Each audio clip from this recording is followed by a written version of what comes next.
everybody, we're headed on our way to Gencon this year. This is our 5th year in a row? It is our 5th year to go on to Gencon, yeah. So we're rather excited about going to the convention this year. Jen here, she's presenting twice.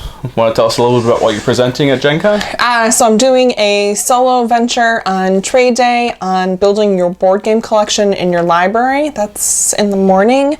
And then Brian Mayer and I are going to be in the afternoon doing a presentation on the American Library Association's Game RT, what it is, how you can get involved, why it's an awesome thing to join.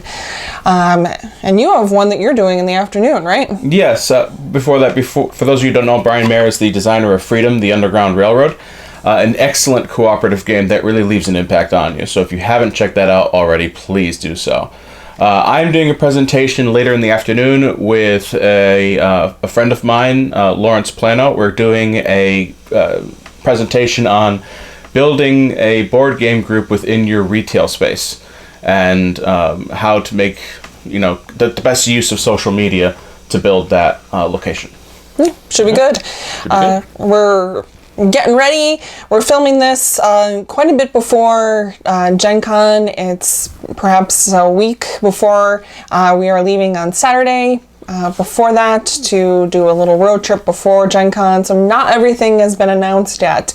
I can't say so far we've been overwhelmed with what's been on the list. No, and I'm kind of waiting for the shoe to drop. I check the list at least once every hour. We still have nothing from Fantasy Flight Games, which usually we'd have something by now from them. And with the huge announcement last year that Gale Force 9 was doing a Dune project, and that it's already up for pre-order, we still have no announcement from them. And of course, they've released their Doctor Who expansions, so we have nothing from them as well. So there's a few companies that we're still waiting on, but I think we have a good list of 5 games we're looking forward to at the convention. So why don't you start with your number 5? My first game, number 5, is a silly game, a dexterity and I don't know how else you would just dice rolling game, and that is Snowman Dice by Brain Games. I think it's going to be a great filler game. I think it's going to be a great kind of party style game that we can just play over and over and over again. And you and I are always looking for games that we can bring to breweries, out to restaurants, play with new people, and something that's quick.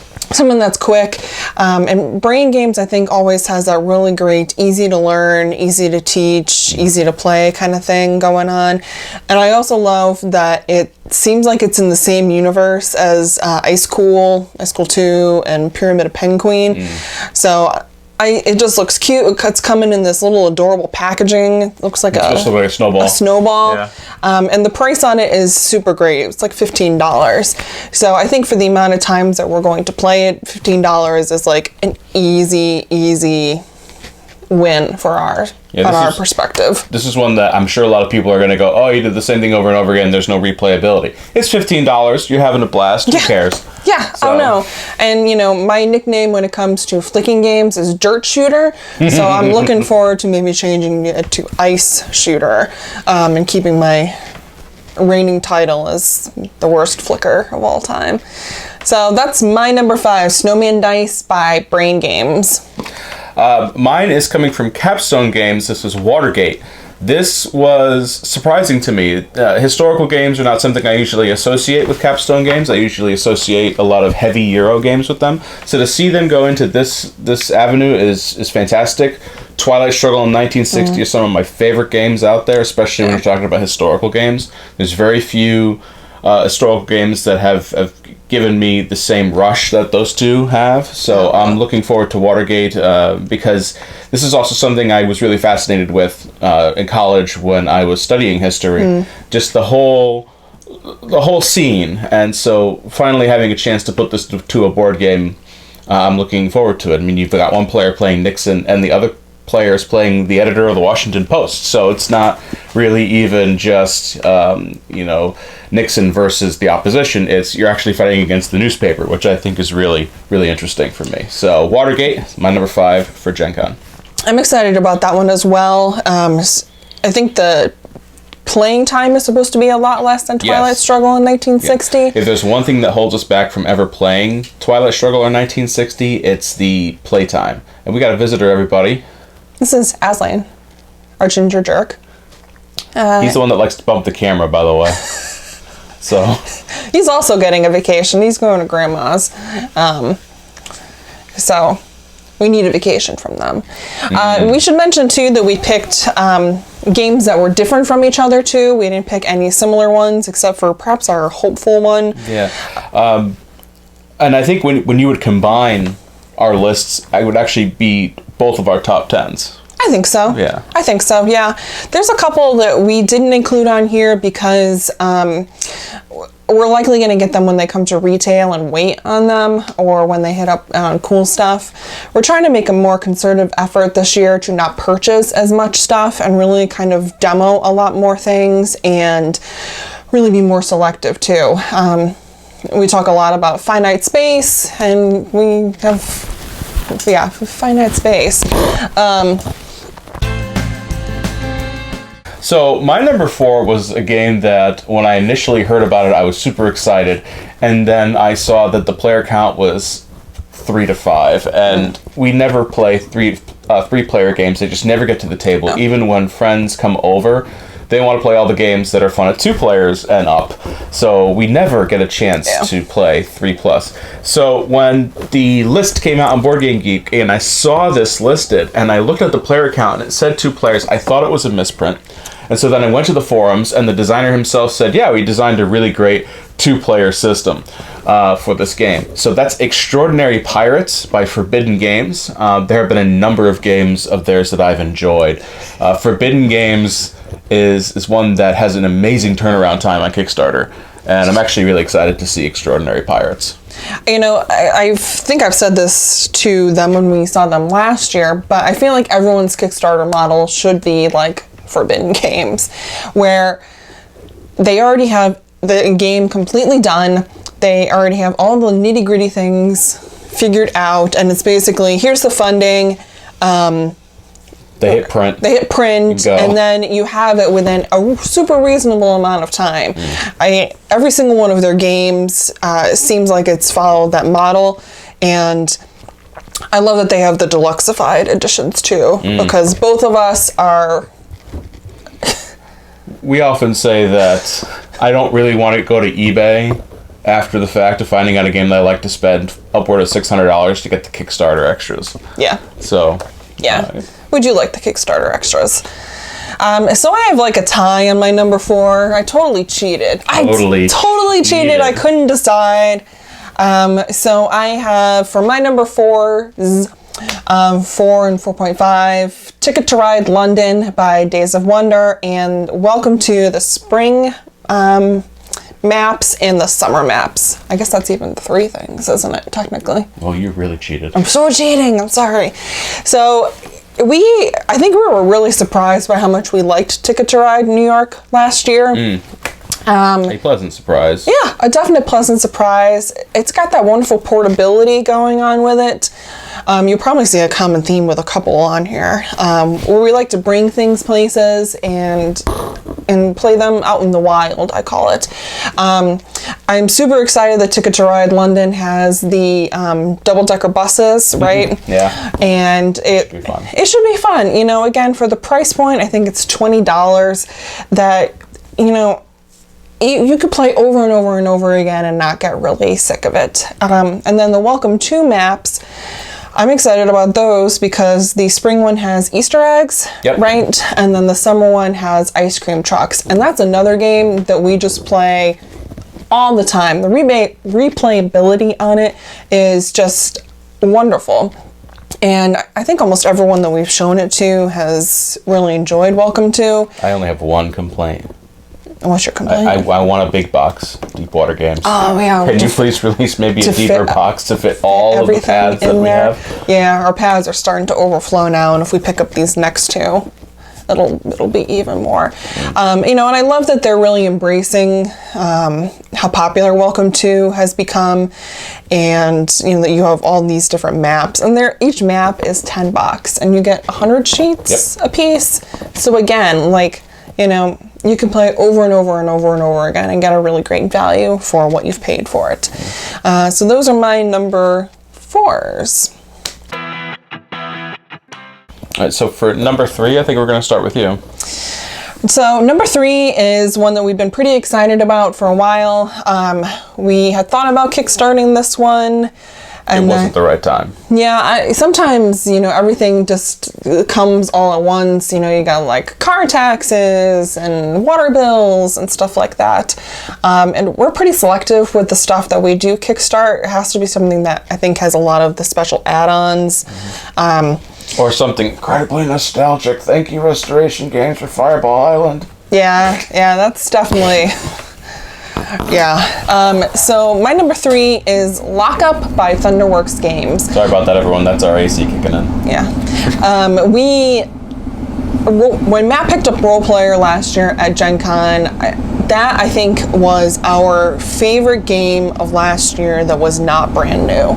It's like our favorite new to us game, and we play it so many times. We love the universe. The artwork is wonderful, the gameplay is wonderful, and Lockup looks like a really great addition to that universe. And apparently on the board there's a library that you go to, so anytime a library can be a location or something, I know, it drives him nuts. I'm always intrigued, and I like Thunderworks stuff a lot. Cartographers is on our interested list as well. I think it's maybe the only roll and write that we were looking to purchase this year. Maybe a couple. There's one coming up. Oh yeah, there is one coming up. But I'm really excited for Lockup. And if you do own Role Player and you own the expansion, I highly recommend that when you have to teach the game, that you teach just both at once. It's so easy to integrate the expansion into the base game. Not sure how the new one will be to teach new people, but I definitely think one of the things that makes that expansion so essential, the Monsters and Minions one, is that I can teach that expansion right away. I don't even have to say, we're going to learn the base game now, and then we're going to learn the expansion later. Yeah. We also picked things, I think, that were harder for us to pick up, and Thunderworks stuff we can't always get at our friendly local game store. So that was one of the reasons why it ended up on my list. And as a side note, Role Player is something that needs an insert. Yes. It needs like a broken token or a Meeple Realty, some kind of insert to make that all nice. So I'm looking at you, broken token. So my number 3 is the only roll and write that appears on my list. This craze of roll and write is great. I like a lot of the roll and write games that have come out, but I am starting to reach the point of oversaturation, except the one called Cat Cafe by Alley Cat Games. I love this idea that, we're getting a lot of cat-based games this year in Gencon. Yeah. And the one that makes me crack up the most, title-wise, was Catlantis by Ravensburger. You were probably my number 6. I just needed a bit more information about it, but if you're out there watching this video now, type in Catlantis board game into Board Game Geek and take a look at the cover image for that and say you don't want that game. It's cat mermaids. I mean... Yeah. But anyway, Cat Cafe is it's a roll and write where you're building a cat cafe. That's pretty much all I know about it, and there's just something about it that I want. Sold! Yeah, it's probably the cheapest game on my list at $20, so that's a bargain. So yeah, Cat Cafe. Yeah. That's all I'm going to say about it. I didn't list a price for Lockup, but it's listed for $50. So most of our stuff, I think, is pretty... Well, you got the heavier hitters on your end. They're coming. Most of our stuff, I think, is pretty reasonably priced. But Cat Cafe, yeah, that's one that I am so excited about. And I'm glad to see more games where cats aren't evil, or like the villains. Yep. So what is your number 2, Matt? My number 2 is a game I've been looking at for years, and last year when we went to Gen Con, I saw it being demoed. I didn't get a chance to demo it, but looking at the theme, I immediately went, I want to buy that, and they're like, oh, sorry, you can't, because it's just a demo for now. And when I saw it appear on the list as for sale, I was so excited, and that is Court of the Dead. I think you were like, For those of you who don't know, I do a lot of Civil War presentations, and one of the things I do is study on like the metaphysical in the United States during the Civil War, talking about seance parlors, Ouija boards, things like that growth and there. And this has always fascinated me. I remember reading Dante's Inferno in Italian from my Italian class in senior year. So to get a game about that is fantastic. So I'm definitely looking forward to Court of the Dead. You're just trying to gain influence down in the underworld. So it speaks my language. Yeah, the artwork looks really fantastic. The miniatures look really fantastic. And I think the theme, too, is just selling it for you. Yeah, the theme is definitely amazing. I'm definitely seeing more focus this year in gaming on theme driving the game more than the mechanics, and I appreciate that a lot. Yeah. Yeah. Court of the Dead, my number 2. I don't think there's a price listed on that one yet. No, there's no price on that one. Looking at the components, I'm guessing it's going to be anywhere between $75 to $100. So, if it's more, comment below. Let us know. Technically USAopoly? Or the OP? Yeah, I think the OP is going to have it at their booth. So OP, please comment in this video. Yeah. Tell me how much this game is going to be. We're so excited. Our number 2 is a different version of a game that this is yours. My number 2, sorry. My number 2 is a version of a game that as soon as it was announced, we brought the other version to a local game store to be sold, and that is the Eastern Wonders version of Century Golem. We're so excited about it. We really liked Eastern Wonders, and when we picked it up last year, I think we were a little sad, like, oh, no Golem version. But as soon as it was announced, we picked Eastern Wonders off the shelf with its mat, and off it went to be sold. Mm-hmm. And we're not going to pick up Century New World this year because we're going to wait for next year for the Golem version of New World. But, the artwork, I think, is fantastic in the Golem versions. We like the components better. We always are a sucker for the Plan B mats, too. And, we already know we like the game. So I think that's one that is really high up on our list. Not much more to say. Yeah, not much more to say, other than I think we're really glad that they have embraced the Golem part. That theme for us was a better sell than some of the trading cubes for cubes. Yeah, if that's your jam, fine. Yeah, that's fine. You do you. But for us, there's only so much of that we can tolerate. Yeah. All right. Hi, Emerson. Yeah. And our number 1, we're going to start with you because you're the board game librarian, and this one immediately jumped out at you. When was this announced? Origins, maybe? Right before Origins, or? I think before Origins, because there were a number of people who were posting about it on social media. Yeah. Abomination by Plaid Hat Games. I am wicked excited about this. As far as I know, there are no games kind of on Frankenstein. It's a wonderful book. I'm so excited to see this kind of extend from the book universe. And it's got a wonderful horror flavor to it too. Yeah, I love the look of it. I love that it's kind of loosely based on a book. And Plaid Hat always does a wonderful job on artwork, production, and gameplay too. I think there's very few of their games that we've been not happy with. Right. And one of the nice things about Abomination is it's based off the book Frankenstein, not the monster movie Frankenstein. This is more settled in Mary Shelley's kind of world that she created. So. Yeah, and as a reminder too, many people forget that Frankenstein is the scientist and the monster is the monster, right? Right, yeah. Yeah, so people forget that, though. Yeah. So, looking forward to that. I'm going to be doing an interview with Nikki from Plaid Hat on one of the days in Gencon, so take a look for that later. All right. So my number one, I'm super excited about, and this is one that I can't pick this game up at my FLGS. No. I can only get it on a convention level or through the website, and that's Cloudspire, Chip Theory Games. We really enjoy Too Many Bones.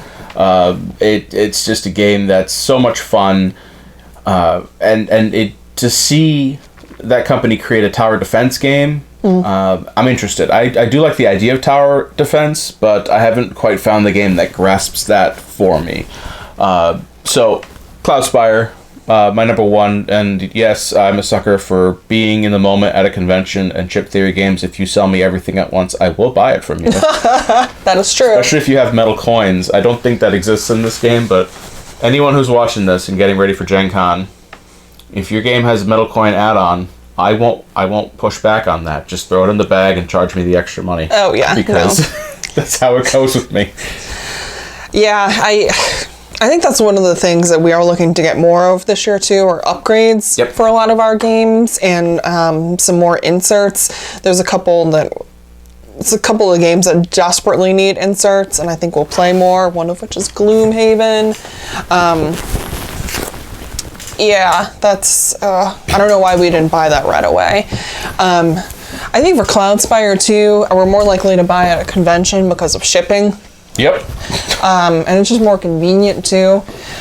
We do have, well, we had Castle Panic, and we ended up selling that recently.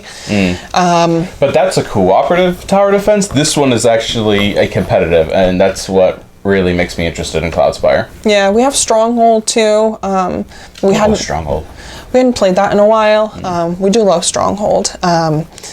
And again, I think Cloudspire, just Chip Theory's reputation in terms of production quality. Well, their components are off the charts. If you don't own a Chip Theory game and you pick one up, the first thing you're going to say is, wow, the components in here are really nice. Yeah. Yeah, and I think for us too, we would rather pay extra for better components and longevity on stuff than like crummy, not great stuff that's not going to last. All right, I don't know how much time we got left on this thing. So, what is our hopeful? I think both of us put the same in the hopeful. We did. Why don't you go ahead? This is a very... I'm so hopeful for this, but I'm not going to get myself excited. I do hope that Gale Force 9 can get Dune there. This is a grail game for us. I know you weren't super jazzed with the book, but the game has such a reputation that I'm looking forward to Dune. And surprisingly, I've always been told Dune's a 3+ game. And I look on the site and it says 2 players, so perfect. Yeah, no, there were parts of Dune that I really, really liked. It just took me forever to read it because it was so long. And I definitely like what it had done and respect, it. It is a pillar of the space opera genre. Oh God, yeah. Yeah, so we'll be at Gen Con. If you see either one of us, please feel free to stop by and say hello. Also, we are going to try to do some live streaming at Gen Con. I hope so. We're also going to be doing some live streaming starting on Sunday in certain areas. The road trip we're taking beforehand, we are going to Kentucky Bourbon Country before we head up to Indianapolis for the convention. We're calling our trip Bourbon on Dice instead of Bourbon on Ice. You get it? And so we'll be live streaming from that as well, just to kind of show everyone what we're up to. Yeah. It's not just all about games. That's true, and the Bourbon Trail's been on our bucket list for a long time. Make sure to comment below which ones you are excited about for Gen Con, which ones you'd like to demo, which ones you'd like to try for going or not, and we'll see you next time. As soon as I hit that record off button, the list is going to explode from Fantasy Flight and Gale Force 9. Probably. That's how it goes, right? Always.